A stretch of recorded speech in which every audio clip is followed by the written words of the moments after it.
Assalamualaikum warahmatullahi taala wabarakatuh. Bismillahirrahmanirrahim. Innal hamdalillah nahmaduhu wa nasta'inuhu wa nastaghfiruh wa na'udzu billahi min syururi anfusina wa min sayyiati a'malina. May yahdihillahu fala mudhillalah wa may yudlil fala hadiyalah. Asyhadu an la ilaha illallah wahdahu la syarikalah wa asyhadu anna sayyidana Muhammadan abduhu wa rasuluh. Allahumma salli wa sallim wa barik ala sayyidina Muhammad wa ala alihi wa sahbihi ajma'in. Amma ba'du. Qala Allah ta'ala fil Qur'anil Karim wa huwa asdaqul qailin. A'udzu billahi minasy syaithanir rajim. Bismillahirrahmanirrahim. ويقول الذين كفروا لست مرسلا قل كفى بالله شهيدا بيني وبينكم ومن عنده علم الكتاب. وقال النبي صلى الله عليه وآله وسلم من يريد الله به خيرا يفقهه في الدين. صدق الله العظيم وصدق رسول النبي الحبيب الكريم. Saudara sekalian, kaum muslimin wal muslimat dimanapun berada, alhamdulillah wa syukru ala ni'amillah. Pada kesempatan kali ini ya insyaallah saya akan kembali melanjutkan kajian kitab Tijan Ad-Daruri, yaitu kajian disiplin ilmu tauhid ya. Semoga kita semua senantiasa berada dalam kesehatan dan keberkahan, amin ya Allah ya rabbal alamin.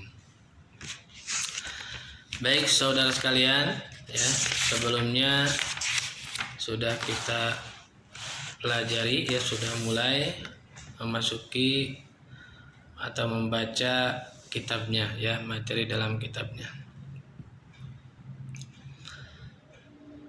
Pada pertemuan sebelumnya disampaikan ya bahwa motif atau latar belakang ya ajengan musannif yaitu Syekh Ibrahim Al-Bajuri ya. Jadi ini kitab ini matanya itu matan Risalah Al-Bajuri karangan Syekh Ibrahim Al-Bajuri, kemudian disyarahi ya, diperjelas, syarah itu penjelas ya oleh Syekh Nawawi Al-Bantani, yaitu kitab Tijan Ad-Daruri ya. Jadi kitab Tijan Ad-Daruri ini adalah syarah atau penjelas untuk kitab matan Risalah Al-Bajuri ya. Dan kitab Risalah Al-Bajuri ini termasuk salah satu kitab dasar dalam disiplin ilmu tauhid ya. Kemudian sebagaimana disampaikan bahwa materi pokok atau kajian pokok dalam ilmu tauhid ini adalah yaitu tentang sifat-sifat Allah dan Rasul ya, yang semuanya ya kalau dijumlahkan ada 50, yaitu yang pertama sifat yang wajib ya, sifat wajib bagi Allah ya atau di haknya Allah ada 20, yang mustahil 20, yang jaiz atau yang wenang 1, jumlah 41. Sifat yang wajib di haknya Rasul ada 4, yang mustahil ada 4, yang wenang atau jaiz 1, jumlah 9. Jadi 41 tambah 9 50. Nah ini ya, yang 50 akidah ini adalah bahasan pokok, kajian pokok dalam ilmu tauhid ya. Jadi baik itu kitab yang sudah level tinggi ya atau level menengah atau level tinggi, tetap bahasan pokoknya itu akidah yang 50 ya. Kemudian ya, kemarin sudah disinggung sedikit ya, jadi materi awalnya itu yajibu ya, yajibu ala kulli mukallafin ya. Yajibu ala kulli mukallafin ayyarifa ma yajibu bihaqqi ta'ala wa ma yastahilu wa ma yajuzu. Jadi wajib hukumnya, nah wajib di sini wajib inda syar'i ya, Bagaimana disampaikan ya, hukum itu kan ada tiga, ada hukum syariat, hukum akal, hukum adah ya. Nah, hukum akal ya, nah yang menjadi ranah ya atau patokan dalam ilmu tauhid ini adalah ilmu akal atau hukum akal. Nah, hukum akal ada tiga isinya, wajib, mustahil, dan jaiz.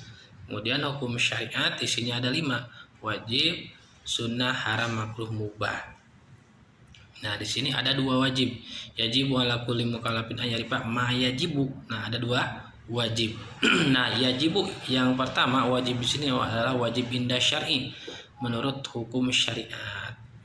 Apa ta'rif atau definisinya wajib menurut hukum syariat? Yaitu ma yusabu ala fa'lihi wa yu'aqabu ala tarkihi. Segala sesuatu yang mendapatkan pahala ketika dikerjakan dan akan mendapatkan dosa atau disiksa ketika ditinggalkan, yaitu wajib indah syar'i ya, sesuatu yang dikerjakan mendapat pahala, yang ditinggalkan mendapat dosa ya, seperti sholat, puasa, zakat ya,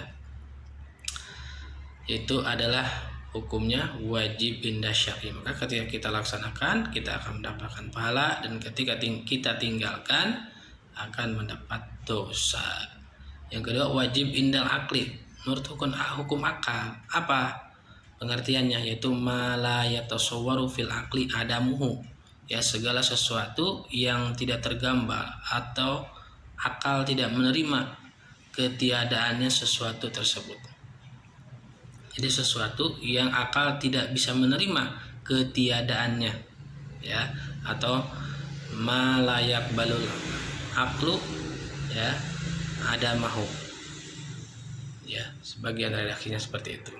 Jadi wajib menurut akal adalah sesuatu yang tidak bisa dimengerti, tidak dapat diterima oleh akal kalau sesuatu tersebut tidak ada. Jadi harus ada ya.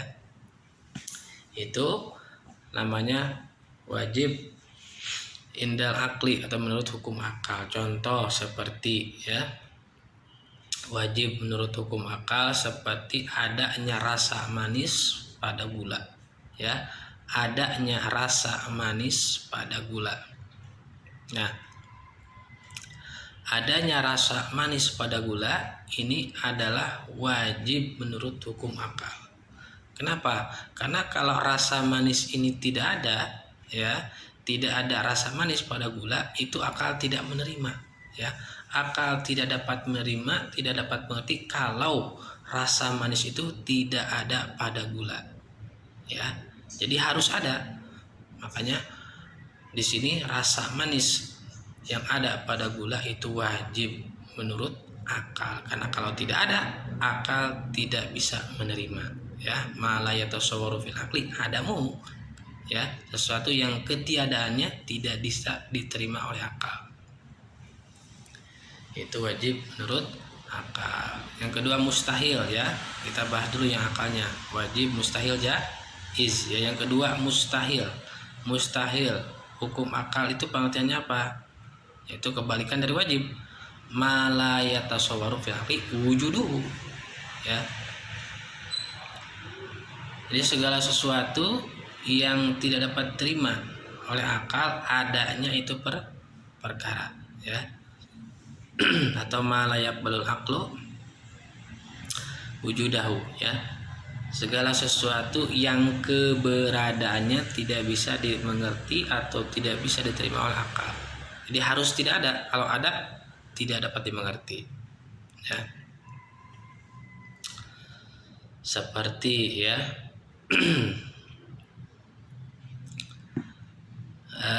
seperti ya seperti tadi ya, seperti adanya rasa manis pada garam sekarang ya. Adanya rasa manis pada garam ya. Adanya rasa manis pada garam ya. Nah, ini adanya rasa manis pada garam ini mustahil menurut akal ya. Mustahil menurut akal. Karena akal tidak dapat menerima kalau ada garam rasanya manis ya. Karena dimanapun itu ya, yang namanya garam itu pasti asin rasanya, ya. Garam itu pasti asin rasanya. Kalau gula pasti manis rasanya. Maka ketika ada garam yang rasa manis, yang rasanya manis, ya, wujudnya manis, wujudnya rasa manis pada garam itu tidak bisa diterima oleh akal, tidak bisa dimengerti oleh akal. Itu namanya mustahil, ya. Jadi mustahil itu segala sesuatu yang keberadaannya tidak bisa diterima oleh akal. Ya, kebalikan dengan yang wajib tadi, ya.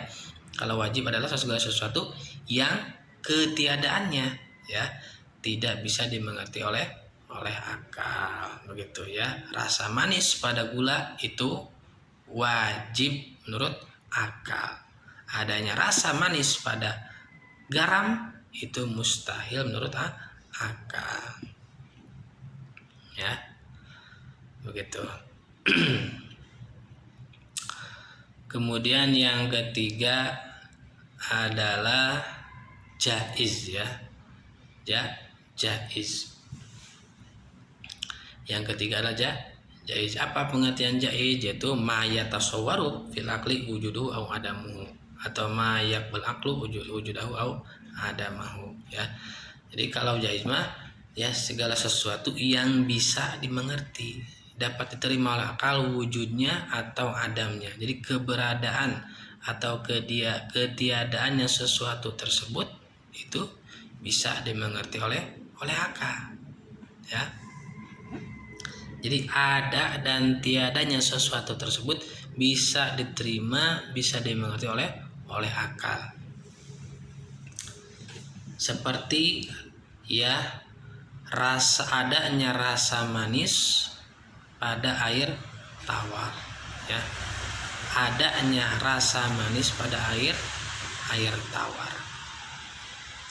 Nah, itu adanya rasa manis pada air tawar itu, ya, akal bisa menerima, sah-sah saja kalau misalkan air itu memang dicampuri dengan gula, ya, dicampuri dengan gula, maka otomatis rasanya akan manis, ya. Air mineral, ya, air tawar kita campur dengan gula, maka rasanya tentu akan manis.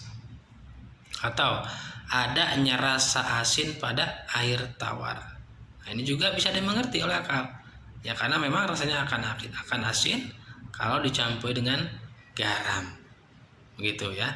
Kemudian ketiadaannya, tidak adanya rasa manis dan asin pada air tawar, itu juga bisa dimengerti oleh akal.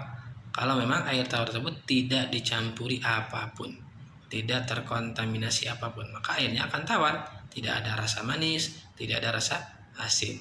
Ya, nah, itu hukum jaiz. Jadi kalau jaiz itu atau wenang atau mungkin bahasanya, jadi segala sesuatu yang bisa diterima atau dimengerti oleh akal keberadaan atau ketiadaannya. Baik, itu, ya. Jadi hukum akal ada 3, ya, wajib, mustahil, dan jaiz. Baik, kita kembali ke pembahasan tadi. Jadi wajib, ya, bagi setiap orang mukallaf untuk makrifat, mengetahui sesuatu di sini artinya sifat yang wajib di haknya Allah, yang mustahil dan yang wenang di haknya Allah. Nah, wajib yang pertama adalah wajib inda syar'i, wajib menurut hukum syariat, yang mana definisinya itu tadi ma yusabu ala fa'lihi wa yu'aqabu ala tarkihi, segala sesuatu yang mendatangkan pahala ketika dikerjakan dan mendatangkan dosa ketika ditinggalkan. Jadi artinya seorang mukallaf, ya, apabila dia makrifat, mengetahui, ya, mengenal tentang kepada sifat yang wajib, mustahil, dan jaiz pada Allah yang ada di haknya Allah itu, maka dia akan mendapatkan pahala. Ya, jadi setiap orang mukallaf ketika dia makrifat, meyakini, mengetahui sifat-sifat yang wajib, mustahil, dan jaiz di haknya Allah, maka dia akan mendapatkan pahala. Dan kemudian sebaliknya, apabila dia tidak meyakini, yaitu ditinggalkan, ya, ketika dia tidak makrifat, tidak meyakini sifat yang wajib, mustahil, dan wenang di haknya Allah, maka dia akan mendapatkan dosa, ya, karena wajib di situ adalah wajib inda syar'i. Nah, kemudian yang disampaikan kemarin mukallaf ya. Coba mukallaf itu ya kemarin sudah disampaikan. Jadi syurutut taklif itu ada 4. Yang pertama wajib, yang pertama balik ya, yang kedua berakal, waras, akalnya sehat, yang ketiga salamatus sam'i awil basor, selamatnya pendengaran ataupun penglihatan, yang keempatnya bulughud dakwah. Nah, keempat ini harus ada pada diri seseorang. Ya, kalau tidak ada maka dia guer mukallaf ya, tidak terbebani hukum. Nah, jadi pokoknya setiap orang manusia ya, baik laki-laki ataupun perempuan, baik kafir ataupun muslim ya, termasuk dalam mukallaf ini. Ya, jadi orang kafir pun termasuk orang mukallaf kalau terpenuhi syarat yang 4 tadi ya. Maka ketika ada orang kafir, dia disiksa karena meninggalkan kewajiban ini ya. Jadi orang kafir nanti di akhirat akan disiksa karena tidak menjalankan kewajiban ini, yaitu tidak marifat kepada Allah, tidak meyakini sifat yang wajib, mustahil dan jaiz pada Allah, maka akan disiksa karena dosanya tersebut, meninggalkan kewajiban ya. Kemudian juga disiksa karena dosa tidak sholat, tidak puasa, karena mereka semua sama terhitung termasuk mukallaf ya. Jadi ya, kenapa kafir itu kekal di neraka? Karena dosanya banyak ya, semua perbuatannya dosa gitu ya, dosanya banyak. Dan juga yang paling fatal karena tidak marifat kepada Allah, tidak marifat kepada Allah itu yang paling fatal ya. Karena kalau ada marifat, ada keimanan ya, ada keimanan dalam hati kepada Allah yang meskipun dia banyak dosa ya, maka dia dihukumi muslim dan pasti akan masuk surga, cuman dia akan masuk dulu ke neraka begitu ya. Jadi dibersihkan dulu di neraka dosa-dosanya, baru dimasukkan ke dalam surga begitu ya. Jadi selama ada keimanan dalam hati, tetap dihukum muslim dan pasti niscaya akan masuk surga meskipun dosanya banyak ya. Kalau kafir dia kekal di neraka ya, sudah dosanya banyak tambah tidak ada keimanan dalam hatinya. Baik ya. Jadi ya, wajib bagi setiap orang mukallaf ya, laki-laki, perempuan, kafir, muslim, wajib hukumnya arifah, untuk ma'rifat. Nah, mengetahui, meyakini sesuatu sifat yang wajib, mustahil dan jaiz. Nah, ma'rifah itu apa sih? Nah, ma'rifah itu ya idrakun jazimun bihayatsu laisa ma'hu taraddudun muwafiqun lima fil waqi nasyiun an dalilin. Ya, jadi ma'rifat itu adalah idrakun jazimun bihayatsu laisa ma'hu taraddudun muwafiqun lima fil waqi nasyiun an dalilin. Ya, bagaimana telah disinggung di awal, yang mana ma'rifat itu adalah keyakinan yang kuat ya, keyakinan yang kuat yang tidak ada keraguan di dalamnya ya. Jadi idrakun jazimun adalah keyakinan atau i'tikad yang kuat yang tidak ada keraguan sedikit pun di dalamnya, yang sesuai dengan bukti realita, bukti lapangan dan timbul dari dalil. Jadi keyakinan atau i'tikadnya itu berdasarkan dari dalil, bukan ikut-ikutan semata. Itu namanya ma'rifat ya.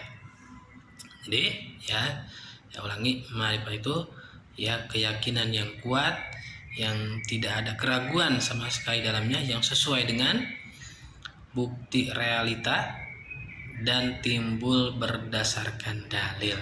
Itu ma'rifat. Maka ya kita selaku umat muslim ya wajib ma'rifat kepada Allah ya. Ma'rifat mengetahui sifat yang wajib, mustahil dan jaiz ini ya, yang nantinya akan kita bisa ma'rifat kepada Allah. Dan tentunya di sini mengetahui sifatnya itu harus berdasarkan dalil ya, harus berdasarkan dalil, tidak boleh ikut-ikutan semata ya. Jadi mengetahui 50 akidah ini ya, 50 sifat ini yang sifat yang ada di haknya Allah dan Rasul itu ya wajib berdasarkan dalilnya. Ya, harus berdasarkan dalil ya. Tidak boleh taklid. Taklid itu ikut-ikutan ya. Cuma taklid tapi harus berdasarkan tahu dalilnya begitu ya, harus tahu dalilnya. Karena kalau kita taklid ya, kita yakin ya, meyakini akidah yang 50 ini tapi kita tidak tahu dalilnya, ikut-ikutan ya, meyakini karena ucapan seorang kiai, seorang ustadz, mengikuti kajian-kajian tanpa tahu dalilnya, ikut-ikutan, maka itu keimanannya diperdebatkan oleh ulama. Keimanannya diperdebatkan, ada yang menyebutkan imannya sah, ada yang menyebutkan juga imannya tidak sah. Itu ya diperdebatkan kalau imannya taklid. Tapi kalau imannya tidak taklid, artinya tahu berdasarkan dalil, maka itu para ulama ya sepakat tentang sah keimanannya ya. Maka jalan amannya kita memang harus tahu sifat yang 50 ini, akidah yang 50 berdasarkan dalil ya. Nah kemudian nanti dalil ya, dalil dalam akidah yang 50 ini ada yang disebut dalil ijmali, ada yang dalil tafsili. Dalil ijmali artinya dalil yang bersifat dasar, mendasar, global. Kemudian dalil tafsir, dalil yang bersifat terperinci, nanti dijelaskan ya. Nah yang wajib kita tahu berdasarkan dalil ijmali saja, cukup kita tahu yang 50 akid ini berdasarkan dalil ijmali ya, berdasarkan dalil ijmali ya. Karena kalau dalil tafsir itu hukumnya fardu kifayah ya. Jadi memang kita diwajibkan berdasarkan dan tahu dalilnya ya, dan tahu dalilnya ini dalil ijmali yang dimaksud adalah fardu ain, adalah fardu ain. Tapi kalau mengetahui berdasarkan dalil tafsiri itu adalah fardu kifayah. Jadi cukup kita tahu 50 akidah ini berdasarkan dalilnya dalil ijmali saja, dalil yang global ya, dalil yang dasar. Baik ya. Jadi bagaimana yang telah disampaikan tadi ya, sifat yang wajib ada 20 dihakimi Allah dan mustahil 20. Nah kemudian ya kenapa harus 20 ya, kenapa tidak lebih begitu ya. Nah ini mungkin ada sebagian yang terbersit dalam pikiran, kenapa cuma 20 begitu ya. Atau bahkan ada orang yang mengadakan sifat 20 itu bid'ah katanya ya. Bid'ah tidak ada pada zaman Rasul ya. Ya memang betul ya. Ya Rasulullah dan sahabat ya tabi'in tidak mengajarkan sifat 20, sifat wajib 20. Ini ya sifat 20 ini dari mana? Ini dari ijtihadnya ulama ya. Ini adalah ijtihadnya, hasil ijtihadnya para ulama kita. Nah, kenapa cuma 20 tidak lebih? Ya karena memang yang 20 sifat ini adalah sifat-sifat yang sering diperdebatkan dalam sejarah Islam. Ya maka karena sering diperdebatkan, ya sering orang salah paham mengenai yang 20 itu ya, maka dirumuskanlah jumlahnya 20. Kenapa? Karena dikhawatirkan itu ya, karena dikhawatirkan ya umat akan salah memahami ya di dalam sifat Allah ya, karena dikhawatirkan umat akan salah memahami dalam sifat yang 20 ini ya. Jadi rentan gitu ya, rentan orang salah pemahaman, rentan orang salah penafsiran dalam sifat-sifat yang ini. Maka dirumuskanlah ya sifat yang 20, yang wujud, ki dan baqo, yang itu ya. Mukhalafatul lil hawadisi qiyamuhu binafsihi, itu ya. Nah itu, jadi kenapa 20? Karena itu memang yang rentan diperdebatkan ya dari masa ke masa, maka dikhawatirkan umat akan salah paham ya, maka dirumuskanlah sifat yang 20 ini. Dan juga ya karena sifat 20 ini adalah sifat yang dasar, maksudnya sifat yang pokok begitu ya, sifat yang pokok yang wajib ya adanya di haknya Allah, sifat yang pokok, yang pokok memang harus dipelajari ya. Kemudian ya, jadi ini pokok ya. Kenapa 20? Karena memang pokok karena memang pokok dan karena memang ini sering menjadi perdebatan. Maka dikhawatirkan orang akan salah memahami. Adapun jumlahnya, jumlah seutuhnya, hakikatnya jumlah sifat yang wajib di Allah itu tidak terbatas, la nihayatalah, tidak ada ujungnya, ya. Karena sifat sifat kesempurnaan, ya, sifat kesempurnaan kemuliaan Allah itu la nihayatalah, tidak ada ujungnya. Dan kita pun memang diwajibkan, ya, kita wajib meyakini bahwa Allah ini mempunyai sifat wajib yang tidak ada batasnya. Jadi kita juga harus meyakini bahwa sifat Allah itu tidak hanya terbatas 20, tapi lebih, la nihayat, tidak ada jumlahnya, ya, begitu. Ya, kemudian sifat yang mustahil juga sama, ya. Sifat mustahil juga bukan hanya 20, tapi lebih dari itu. Karena segala kekurangan, segala sifat kurang, segala sifat yang tidak layak kepada Allah itu otomatis harus dihilangkan, dan itu memang tidak ada batasnya juga, ya. Nah, sifat-sifat yang naqais, ya, yang kurang, yang jelek, yang tidak layak itu juga la nihayat, tidak ada ujungnya, ya. Maka yang 20 mustahil juga ini pokok, ya, karena memang yang sifat yang mustahil ini, yang 20 ini adalah lawan kata dari yang wajib, ya. Dari lawan sifat yang wajib adalah yang mustahil. Seperti wujud, sifat yang wajib nih lawannya adam, mustahil, ya. Kemudian kidam, ya, sifat yang wajib, yang maksudnya berarti hudus, ya, artinya baru, begitu, ya. Baik. Ya, jadi takutnya ada yang salah pemahaman, dan juga mungkin ada yang salah pemahaman. Kok ini sifat yang wajib? Emang siapa yang mewajibkan, katanya begitu. Emang siapa yang mewajibkan kepada Allah sifat yang 20? Nah, dia mungkin tidak mengetahui yang dimaksud wajib di sini adalah wajib hukum akal. Ini bukan masalah siapa yang mewajibkan. Ya, wajib di sini adalah wajib menurut akal. Artinya akal kita tidak menerima, ya, tidak bisa mengerti kalau sifat yang 20 ini tidak ada di haknya Allah, begitu, ya. Baik. Ya. Jadi wajib pada setiap, ya, orang mukallaf, laki-laki ataupun perempuan, ya, kafir ataupun muslim, untuk ma'rifat, mengenal, meyakini sifat yang wajib, mustahil dan jaiz di haknya Allah, ya. Dan begitupun, ya, wajib ma'rifat, mengetahui, ya, sifat yang wajib, mustahil dan jaiz di haknya Rasul, begitu, ya. Baik, kemudian kita masuk mengkaji sifat yang wajib di haknya Allah terlebih dahulu, ya. Maka kita lanjutkan bacanya, fayajibu fi haqqi ta'ala al-wujud. Maka wajib, ya, menurut akal di dalam haknya Allah ada al-wujud, sifat wujud, ya. Jadi yang sifat wajib yang pertama adalah sifat wujud, ya. Nah, sifat wujud ini disebutnya sifat nafsiyah, ya. Karena sifat Allah, ya, yang 20 yang wajib itu terbagi menjadi 3 bagian. Ya, ada yang disebut sifat nafsiyah, ada yang kedua disebut sifat salbiyah, yang ketiga sifat ma'ani, yang keempat sifat ma'nawiyah, ya. Sifat nafsiyah jumlahnya 1, yaitu sifat wujud.